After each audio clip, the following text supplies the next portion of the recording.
So much is currently unfolding in my life, and I'm eager to gather some insights from fellow Redditors. I'm a 31-year-old woman with a rather peculiar relationship with my sister Becky, who is 28, not her real name, of course.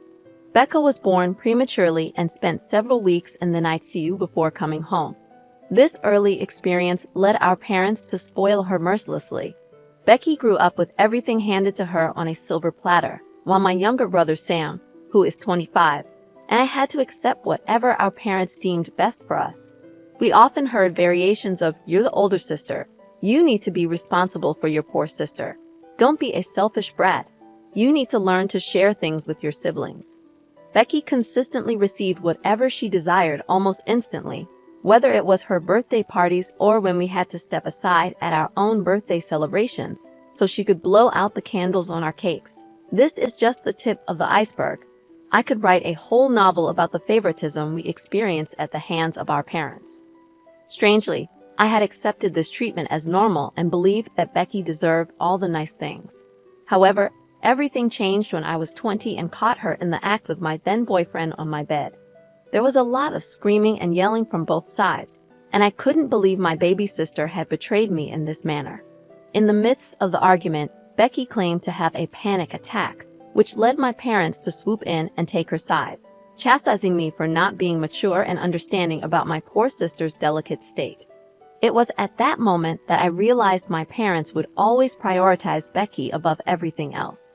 The following week, I moved out and stayed with my childhood friend, now fiancé, David, who is also 31.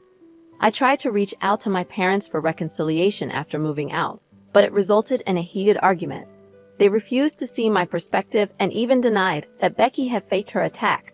I thought this betrayal was the worst, but I was soon proven wrong. Becky started visiting my part-time job as a cashier, flaunting her relationship with my ex and deliberately making out with him in front of me. She paid no attention to the stink eyes and icy glares directed at them. She even went so far as to spread rumors that I had slept with TAs and lecturers for better grades, although my friends quickly dispelled these lies. All of these events left me increasingly depressed. I wouldn't have made it through college if it weren't for David and my friends, whom I consider myself undeserving of. 2 years ago, my father's sudden death prompted me to reach out to my mother, with whom I had been estranged since the incident with Becky. My mother seemed apologetic about the entire affair, and I felt confident enough to let her back into my life. During our reconciliation, I made it clear that Becky was not to be mentioned in my presence, nor was she to be a part of my life. My mother appeared to accept this. For the past year, I've been diligently planning my wedding, set to take place next month. However, last week, my mother invited me to her home under the guise of discussing wedding arrangements. When I arrived, I was greeted not only by my mother, but also by my aunts. The conversation about wedding arrangements initially started on a positive note, but took an unexpected turn towards my sister's attendance at the wedding. Needless to say, I firmly refused to invite her. Right on cue, my mother's tears began to flow, pleading with me in desperation. I felt frustrated by her attempt to corner me, especially with the support of my aunts. I walked away from the chaotic scene, my mother chasing after me, shouting something about family values. Feeling exasperated, I discussed the entire situation with David, my brother, my in-laws, and my best friend.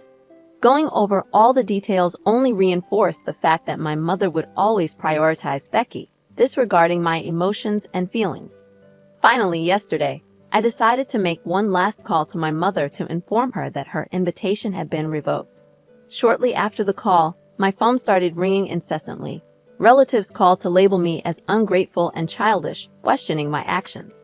To those who inquired about my relationship with my brother, he had remained in touch with me throughout and distanced himself from our parents once he turned 18, the fallout with my sister being the last straw. Now, onto the actual update. As many of you speculated, my mother had twisted the story to her advantage, painting it as a fight over a guy that led to me storming out of the house. These lies crumbled when one of my aunts called my brother, criticizing him for supporting me. He set the record straight by narrating the entire ordeal, leaving a pin-drop silence on the other end. Moreover, he shared screenshots of some message exchanges between him and Becky during their fallout, clarifying the situation. My mother faced severe backlash from multiple family members for her deceit, and most of them are now on my side. Despite this, she still has a few supporters, but they have been blocked from communicating with my brother and me. What should have been a joyous time in my life has turned into a chaotic spectacle. I can only hope that this will be the final update. Interestingly, today took an unexpected turn when I spotted my mother's car near my home. As I approached, my best friend decided to talk to her and convince her to stay away from me. As I sat hidden in my car, away from my mother's sight, my best friend approached her. It felt like an eternity, but after about 45 minutes, she messaged me that it was safe to come inside. Once settled in the house, my friend recounted her conversation with my mother. It appeared that my sister had faced some difficult situations in college due to her arrogant demeanor. The most significant of these was my ex cheating on her with another girl, leaving her heartbroken and with an STD. The news of her contracting the STD quickly spread among her friends and acquaintances, leading to resentment and hostility from many. Feeling alienated, Becky transferred to a new college far from home. She sought counseling there, which wasn't an option before, given my parents' resistance to the idea. According to my mother, Becky had cut off contact with her after our father's death. She seemed remorseful for her past actions. When the topic of my marriage arose, my mother devised a plan to invite her to force a reconciliation. However, my refusal to invite her thwarted these plans, preventing her favorite child from reuniting with her. My friend made it clear that the decision of who to invite was entirely mine and firmly warned my mother that any attempt to approach me would result in exposure on social media for the world to witness. I find myself torn about the entire situation. While I am certain that I don't want either of them at my wedding, I can't help but feel some sympathy for my sister, considering the challenges she faced.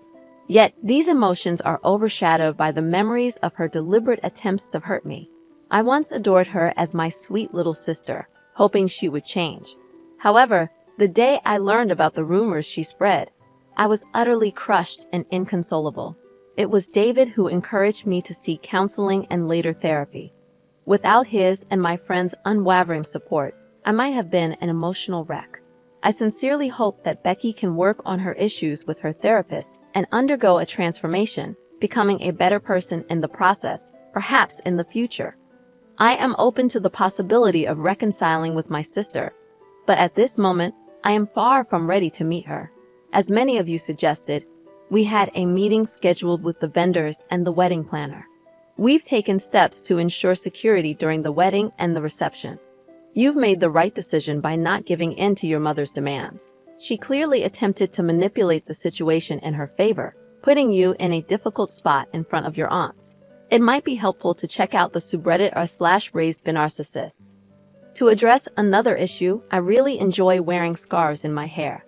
However, my boyfriend isn't the type to give gifts. It was surprising when he unexpectedly showed up at my place with a scarf. Although it had some stains, it was beautiful. I washed it, and it quickly became my favorite. A few days later, when I went to his parents' place to discuss our wedding, his sister became fixated on the scarf.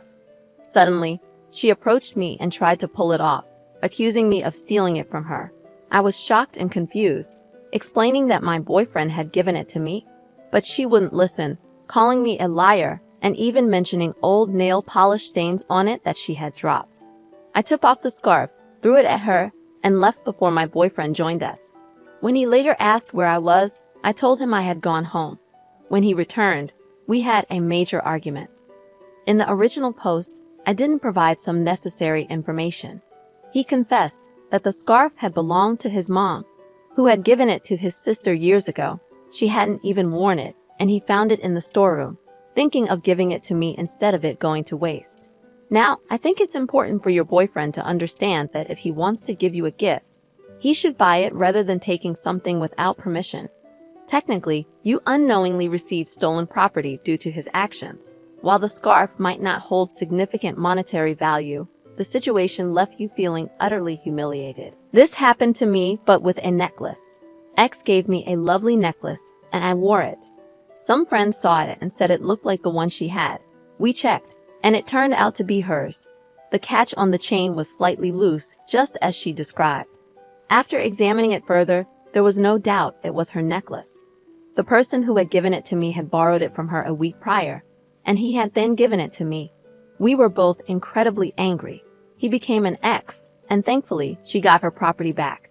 Your sister-in-law could have discussed this with you before accusing you outright. Most people don't wear stolen items in front of their owners, and there could have been another explanation, especially if you hadn't been in her room or had no access to her belongings. Her reaction was over the top, and she was clearly angry. However, your soon-to-be ex-boyfriend put you both in a terrible situation. He stole from her, gave it to you, and let you walk around wearing the scarf without ever mentioning where he got it. That's messed up. He's either oblivious to how bad it looks, or he's calculating. You should seriously reconsider being with someone like that. You deserve better than a stolen, stained scarf. I'm a 16-year-old male with an older sister who is 20. She moved out for university 2 years ago, and our relationship was fine until about a month ago when she suddenly went no contact with us. Some background information is important here. Her relationship with our parents has always been messy, with frequent arguments and drama. She saw me as someone she could trust and shared things about our parents with me. Our parents insisted on the importance of education and made it clear that dropping out or getting low marks was a shame on them. They would frequently argue with each other and involve me in their arguments, not hesitating to bring up each other's past. They argued about everything from cheating to paying for her tuition and rent, among other things. Returning to the main topic, her 20th birthday was approaching, and we wanted to pay her a surprise visit. The problem was that we didn't know her address. She had moved to a new apartment, which sparked a major argument between my mom and dad. My mom blamed my dad for not taking her and dropping her off when she moved. This argument initiated everything. In summary, we tried to contact her through calls and emails, but my dad ended up going to the police to investigate, which led to finding out that she had dropped out and was in hiding. She had told me more about it, as she trusted me more than our parents. This is where I might have made a mistake. Later, while my parents and I were in the living room, they began arguing, and one of the main points was the fact that my sister had left us without notice. They were discussing possible reasons for her actions at this point. I was absolutely furious with my parents for their delusional behavior, so I blurted out something along the lines of, "Yeah, you guys scared her. You pressured her and created damn scenarios in her head.